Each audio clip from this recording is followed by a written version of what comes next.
People want bigger Yep. biceps. They don't do pull-ups. Sorry, man, that ain't the way it works. So you can hire me. I'll do the pull-ups. I'll get the biceps. And as soon as you stop paying me, no more biceps. Or you could hire someone to teach you. Kick it.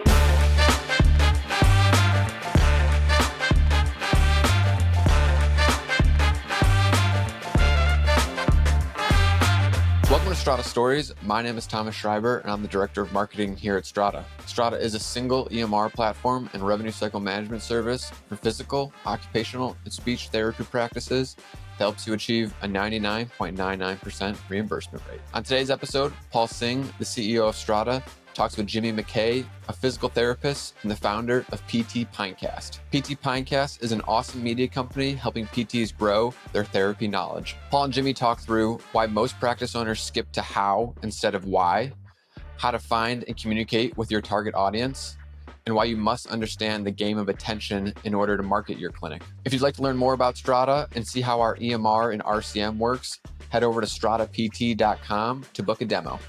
Now, without further delay, here's today's episode.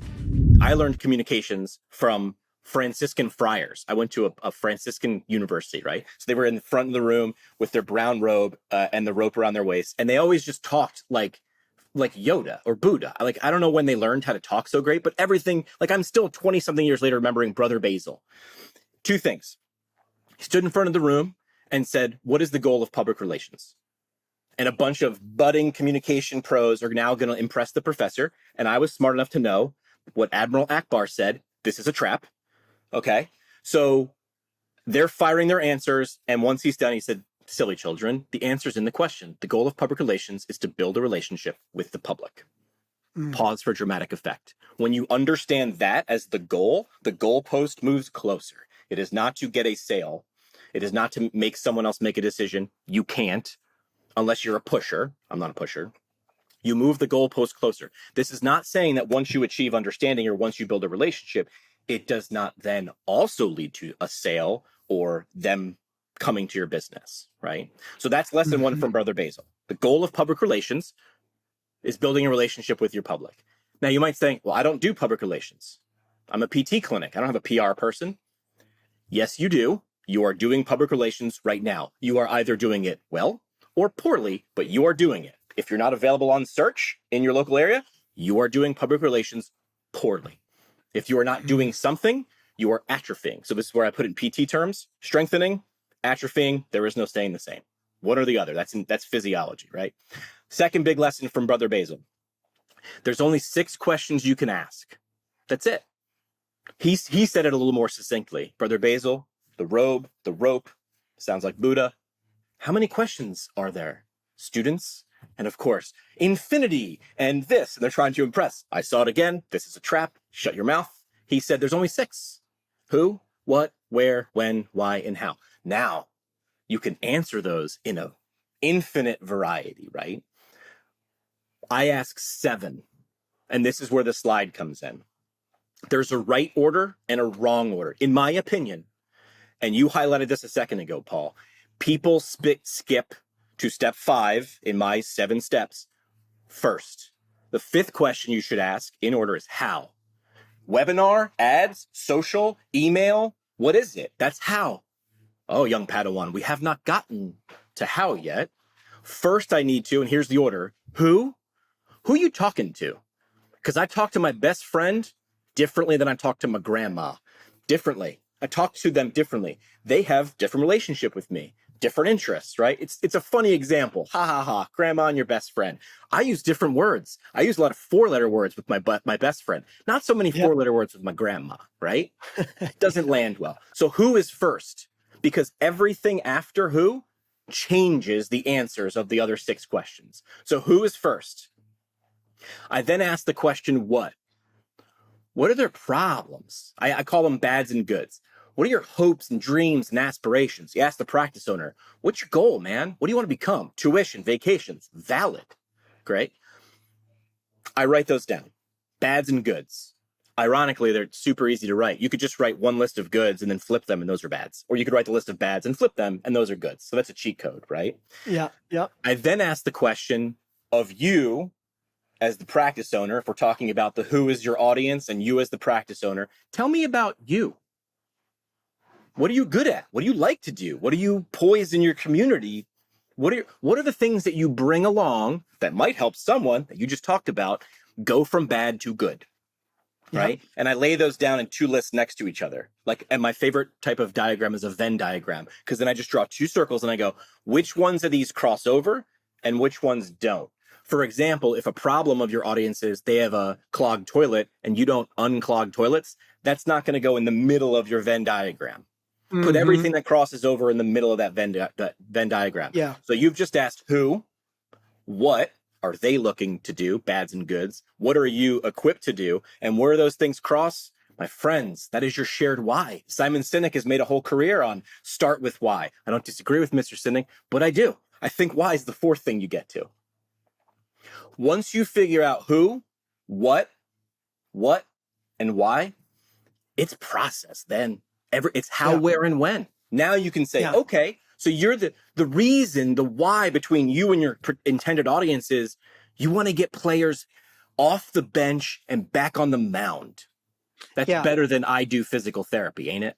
Yeah. Tells me, because you do physical therapy is about you, the practitioner. Me going from the bench to a D1 scholarship, which might be a little bit, like I wouldn't sell that way, but I'd say the bench to the mound, right? Yep. There's your why. That's your statement. How are you going to communicate that? Words, pictures, sounds, videos. Like, that's when you can hire a person to run through the process. I don't know, hire an email person. Say that. Marketing is saying the same things, the same thing 1,000 different ways. Great, go market that now. But because people skip to, especially PTs, skip to step 5 without a plan. You don't know why you're emailing someone? Don't email them. You don't know why you're doing a webinar? Don't do it. You don't know why you're posting on social? Don't do it. They don't do the work. People want bigger biceps. They don't do pull-ups. Sorry, man, that ain't the way it works. So you can hire me. I'll do the pull-ups. I'll get the biceps. And as soon as you stop paying me, no more biceps. Or you could hire someone to teach you. But either way, you have Google and ChatGPT. You can't learn this. This isn't a process problem. This is a you not wanting to do the work problem. That's it right there. Is it? Sorry. I think that, people just kind of want all the benefits of a great marketing all the juice, strategy no without actually. Yeah. Sorry. Absolutely. When you think about like if you had a magic wand and you had unlimited time, unlimited resources, and stuff like that, and keep going. you know, right? Yeah, there you go. Like, what? I guess what I'm just trying to get at is like, if you had the unlimited time, the budget, and the effort and the ability, what's the thing you would like? What is that like starter template, starter pack that you would install with every practice, provided obviously that the owners already are bought in and are thinking about marketing as the core of their practice? Like, what does that initial stack look like? Is it? Yeah, I think it's those 7 questions. I'm a lecture I give, and I give this to PT schools all over the country because most of the time we're very, very good at anatomy, physiology, bio, physics, all those things. But to quote Roosevelt, which is the worst cliche we've copy pasted since Roosevelt said it, which was people don't care how much you know until they know how much you care. That's a lie. People care. Do you understand what my problem is? And can you help me solve it? Like that's what I am egocentric, but spoiler, so are you.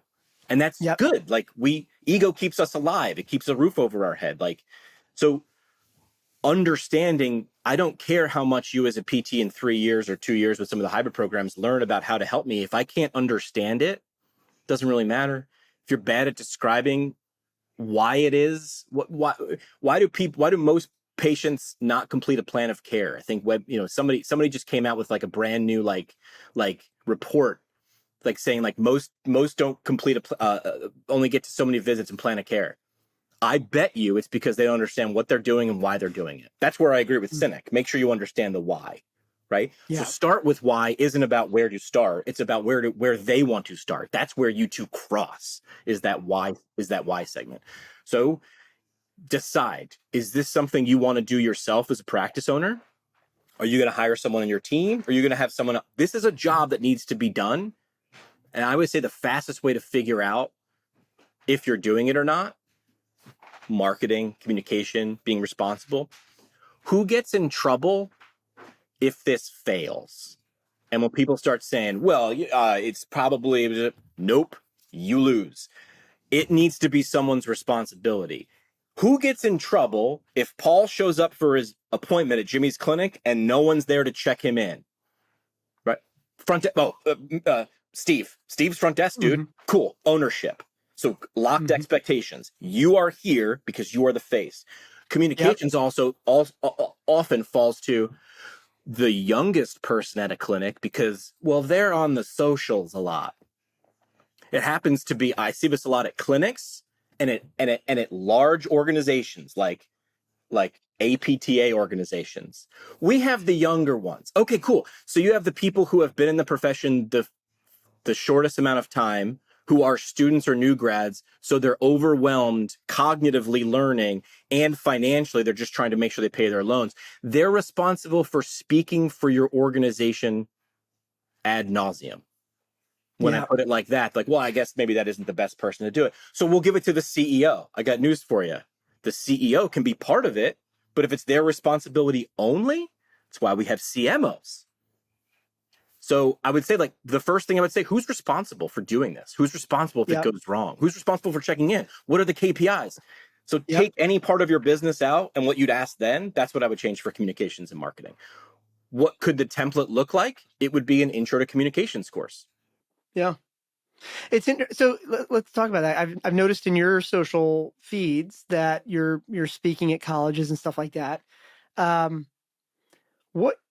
Just based on your read of like the next 5 or 10 years or whatever, what do you think? So some percentage of these students are going to go on to become practice owners. Hopefully a lot. Yeah. Do you think, like, just, this is obviously just an anecdotal kind of question, but like, do you think that next generation of practitioners is going to embrace marketing and media more? I'm so excited because this is the world that they were born into. I'm 43 years old. Yeah. There was no social media when I was in college, right? Yeah. So people use it as a negative. You know, the kids over here making the TikToks, these old TikToks. Why are they doing the TikToks? Like a negative.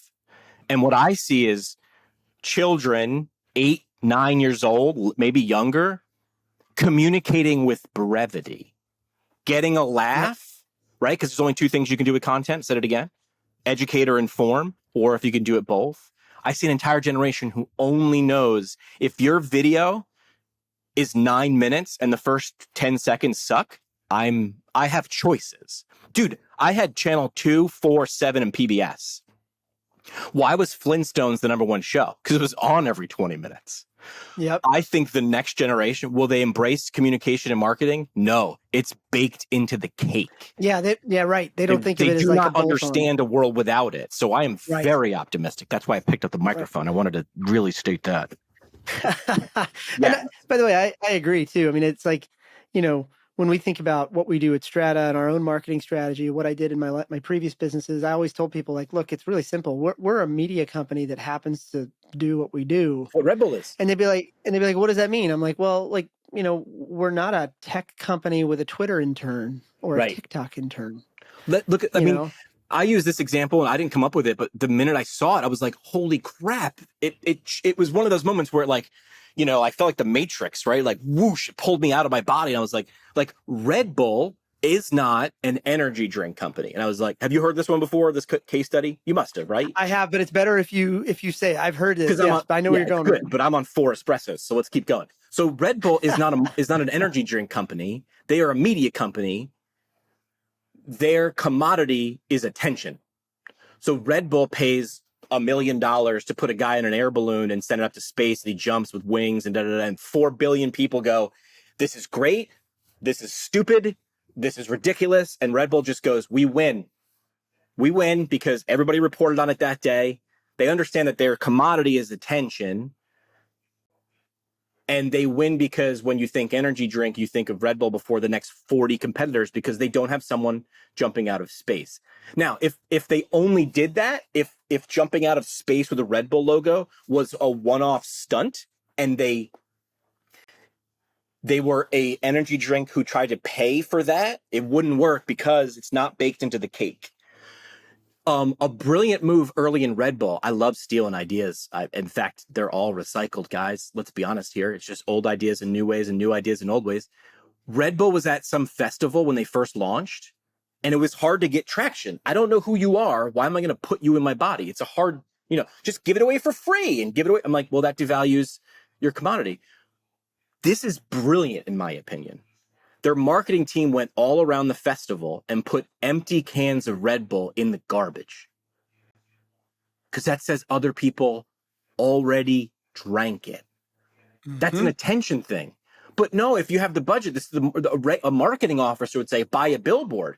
Yes, and because in the garbage touches at an emotional level, because we all, as unique as snowflakes as we want to be, we sort of want to fit in and we want to know what's cool and what's hip and what are other people like? Right. What are people I want to be like doing? Red Bull understands the assignment. They really do. I think that right there is the thing that is probably the most powerful idea that nobody really grasps. And it's not just limited to healthcare, but everywhere.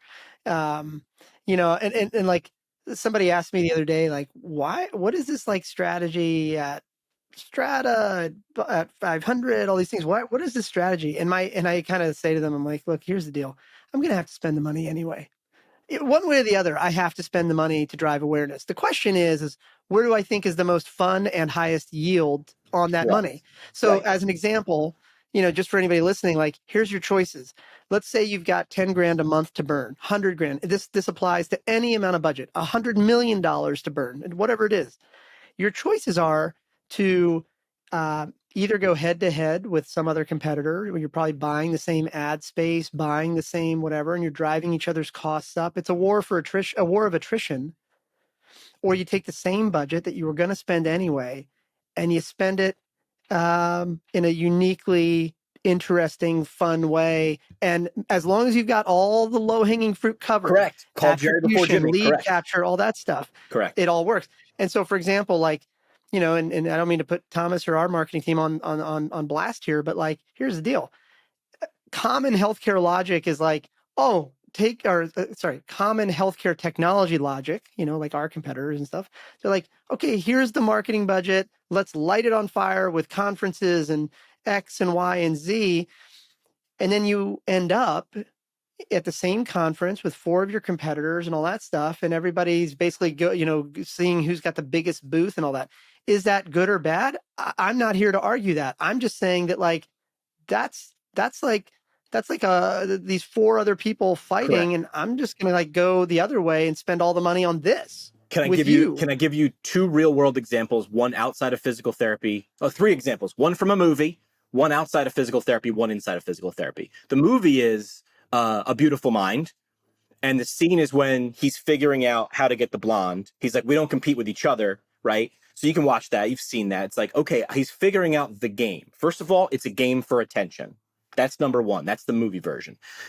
The non-PT version is, I was a radio DJ and ran a radio station in Scranton, Pennsylvania. The big thing going on in Scranton, Pennsylvania in March is the St. Patrick's Day Parade. The entire area, the area code shuts down for the St. Patrick's Day Parade. Every year we sat in a room in my radio station company. There's 4 radio stations in a building, and we pitched every year to the GM what we were going to do for our float in the parade. Hey, Bill, I need 10 grand because I'm going to do this. You tell a story. It's a pitch deck. And then Bill sits down and goes, I have a pot that now you earned this percentage, this percentage, this percentage. Every year, and our competitors across the street were doing the same thing. Every year, we would outdo and outspend each other. It was a cold war. It was a race to the bottom. My 4th year there, after watching A Beautiful Mind, I positioned myself in the room last. I pitched to my general manager last. And Bill said, all right, Jimmy, what's your pitch this year? And I said, Bill, I want 10 grand. He goes, okay. And ready to take notes? What are you going to do with that? And I said, nothing. And he's like, I don't think you understand how this game works. And I said, right, I'm not going to play your game. I'm not going to do anything in the Scranton St. Patrick's Day Parade. I'm going to spend my 10 grand in April, May, and June, because why do I want to yell when everybody else is screaming? No one's going to notice that my float isn't in the parade. Right. In radio, we'd say you don't get beat by the song you don't play. Play a crappy new song, people turn you off, you do not exist. Play the Nickelback thing, right? And people understand, they'll stick around long enough. Again, I'm hammering on Nickelback a little bit. After Nickelback, you can come with a song that's a little bit further from the center. So anyway, in the radio example, I said, I'm not spending any money in March. I'm going to spend it April, May, June. I'm going to get more miles out of your money, Bill, than the other three numbnuts in the room. I went. Yep. And we went with it, and I won. I spent it on billboards when no one else was spending money on billboards. I spent it on promotions when no one else is doing it. Here's the PT example. You mentioned, you saw my social feed that I go to PT schools. I do my podcast live, right? It's a live podcast. The show is all about the school, right? Yep. I tell schools exactly why I'm doing this. This is pulling back the curtain, but they know. I pitch to schools, I'm going to come here and this episode is all about you. Live studio audience, you give me your students. You guys pick the 4 to 5 guests, faculty, alumni, students. I don't care. People you want to build relationships with, clinical partners. This is about you. Jimmy, how much does it cost? $0.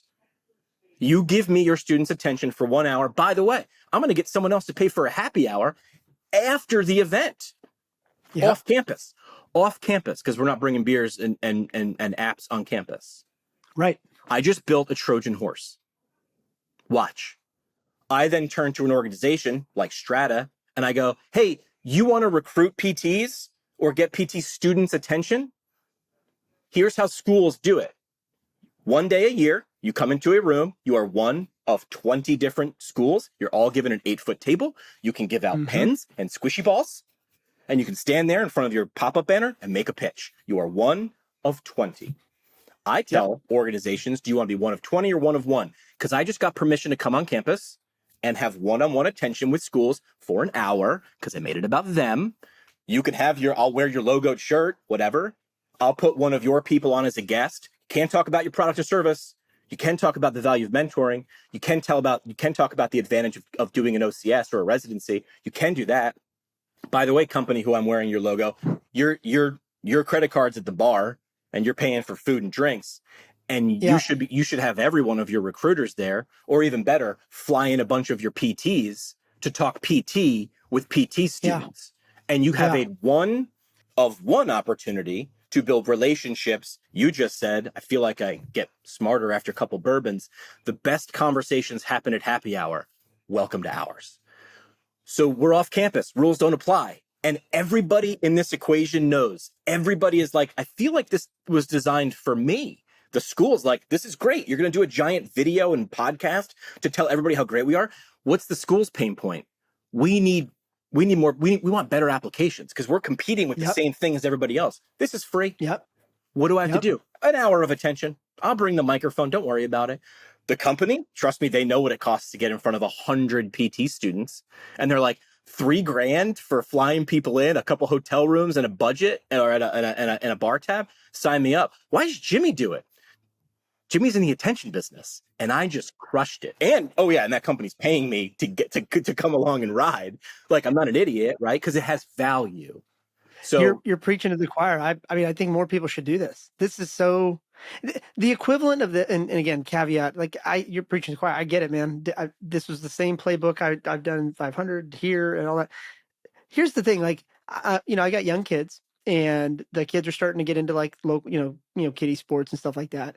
And what I find, I really, as a dad, I try to enjoy everything. I love my kids and stuff like that. But I'm a weirdo. I'm a capitalist, whatever. And every time I look at these like jerseys and I see these like 6 logos on the back, including like sometimes a local PT practice, it's like they just phoned it in. Sure. And I'll just give you an example. Maybe this is just my little league right here in Virginia, but it's like, you've got these logos that are on this thing, and these companies are paying anywhere from like $500 to $2,500 per, 2 months, 3 months, whatever for these logos. And that's cool. I guess they drove awareness. That's fine.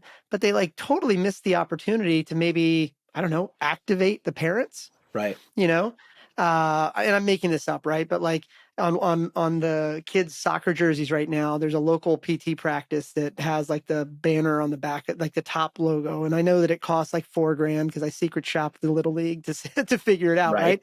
So they spent $4,000. All right, so now when I get to the games, which, and again, we're talking about 4-year-olds. We're not talking about like, you know, Messi or anybody like that. We're talking about 4-year-olds, little drunk people. And so like you get to these little games, what are the parents doing? We're all sitting there. We got our, like, you know, our drinks in our Yetis and, you know, hanging out. But these companies they're not hanging out at the practices. They're not hanging out at the games. They're not offering to do like the kiddie events and the trophy ceremonies at their office. They're missing the entire activation piece of this. But like somebody over there, back to like you mentioned something a few minutes ago about like who's accountable or whatever. It's like somebody at that organization feels really good that they spent money and they looked at their boss and said, yeah, I got the logos in the back of the little league, you know, da-da-da-da. But like what they really should be measured on is probably, I don't know, foot traffic or something in the office. Is they're measured on, it's done. That person did marketing. They're done. But missing the whole point of it. Right. The point was to build a relationship. Right. Yeah. So you had a lot of opportunity. Yeah. Like, you know, you use the example of Red Bull, which I think is really good. Another good example, I think, is SpaceX. You know, not you know, whether you love Elon Musk or hate him, the fact is that one very simple thing that they've done that NASA or Boeing or any of these other shuttle companies or rocket companies could have done is they live stream every event, every launch, every recovery, even the bad stuff. Hell yeah. And then it goes right back on their YouTube. And the point is that like that library gets bigger and bigger and bigger. And now my kids, my like 2-year-old, he doesn't want to watch Cocomelon. He wants to watch the Black Rocket. Wow. You know, which is like the big boy rocket, you know, that they're working on now. Like that's what he wants to watch. And like, is SpaceX going to attribute my 2-year-old to like some new customer? Absolutely not. But this is the other part that like I think you would agree with on this is that like, you know, if you look at how we've structured our organization and how I've structured my other ones, and I suspect how you would advise anybody to structure theirs, is marketing has to have the right North Star metric. And it cannot be doing something. No. Like in our case, for example, the North Star metric for Thomas's organization at the top is impressions across the platforms, how many eyeballs we got. And at the bottom of his funnel is simply people that want to learn more. Like they fill out a form and says, I'd love to learn more. Achieve understanding. They may not even want to buy anything. They may not like it, but that's it. And then separately over there, like sales is responsible for their numbers, right? The point here is that marketing is not responsible for sales and sales not responsible for marketing. Yes. Most people don't think about it this way, but when I go on to talk about this, they understand what happens if you don't do it this way. If sales owns marketing, then what ends up happening is every email is a discount. Every piece of content is about the price. Yes. Everything's about conversion. There's a promotion that ends at the end of November. Please sign up now. Right. And on the flip side, if sales is under marketing, which I've actually never seen happen, but if sales is under marketing, then everything's kind of like, hey man, like we're just talking. We're here, you know? Yeah. But the right scenario here is to like have them side by side and set the right metrics. And I think, let me just go one step further and see if you agree or disagree. I think in the context of a local practice, like a local healthcare practice, doesn't matter, OTPT, 1 location, 50 locations, doesn't matter. You don't really have a sales team, but like, you know, somebody, your clinic director, whoever is responsible for the number of new patients and the number of returning patients, which I bet is actually not a metric anybody looks at, but they should. And whoever does your marketing probably should have a very similar funnel, which is at the top, how many impressions or how many eyeballs did we get across all the tactics that we've agreed to spend money or effort on? And at the bottom of the marketing funnel is the number of phone calls our practice got and the number of form submissions on the website, you know, that the practice got. That could be the starting point. What do you think? Yeah. Know, like, trust. Yeah. Yeah. I mean, I think like, I'm not married, but here's how it works, right? You meet a girl on an app, you swipe, you connect, and then you go to a coffee shop and then you ask her to marry you, right? That's how it works. Oh, it's not how it works. That's right. So you meet someone, you go on a movie, you go back and forth, yada, yada. And then eventually, if you build a relationship, then you close, right? Then Yeah. you close, Yep. right? So Yep. it's not, because if marketing's responsibility is sales and not understanding, that's why I'm very acutely always using that word. Goal is to achieve understanding. The goal of communication is to achieve understanding. I make suggestions, you make decisions. Inception. The goal is to put an idea in there so that they thought it's their own, right? You know, If yeah. Thomas's goal is sales, he will then change his tactics to hit his goals because he's a Right. smart person. Except that Right. shouldn't be his goals. His goals should be achieve understanding. And if you have a good product and I understand it, then I either make the decision to buy or not buy, or use or not use, or wear or not wear. But I like that decision because it's mine. You aren't going to take money Right. on my. No, who likes to be sold to? Nobody does, right? That's the key. I think that's the next thing there to just mention really briefly. I just realized I want to be respectful of your time, but just one other thing to mention on this is that, you know, when if you were to just imagine this whiteboard and you think about like drawing a line that represents time, Right. the thing is that even the most sophisticated healthcare practice owners right now, the most sophisticated of them right now at best, are still only marketing to the patient that is right there at the point of need. Like, do you know what I'm saying? Like I'm running Google ads, $500 of Google ads for like searches and stuff like that. Great. Is it working? It probably should be if your pay-per-click people aren't stupid. Right. But what they're not doing is doing very simple tactics like retargeting, remarketing, email marketing, email capture. That's where the fancy is, right? But that comes second. Like the question is, if you're like, hey, we're going to do a retargeting campaign to a PT, and you're like, great, this sounds like a shiny object. What should I do? I'm not saying don't do that. I'm saying, what are you saying? I was working with a client a couple of months ago, like, we have 70,000 people on our email list. We need to send an email. And I said, great, why? Because we need them to rebook appointment. Like, no. Why should they care about opening your message first? Their decision to come back is going to be theirs. I'm not saying the content can't show, not tell. Don't tell me to come to your clinic. I don't want, who the hell are you talking to? But if you show me a reason right now, then it's my decision. Yep. Jerry will love this. You know, fuck you. I won't do what you told me. Like, that's rage, man. So work with that. Like, show me, and maybe you got a shot, but tell me. Thanks for listening to another episode of Strata Stories. Strata is a single EMR platform and revenue cycle management service for physical, occupational, and speech therapy practices that helps you achieve a 99.99% reimbursement rate. If you'd like to learn more about Strata and see how our EMR and RCM works, head over to stratapt.com to book a demo.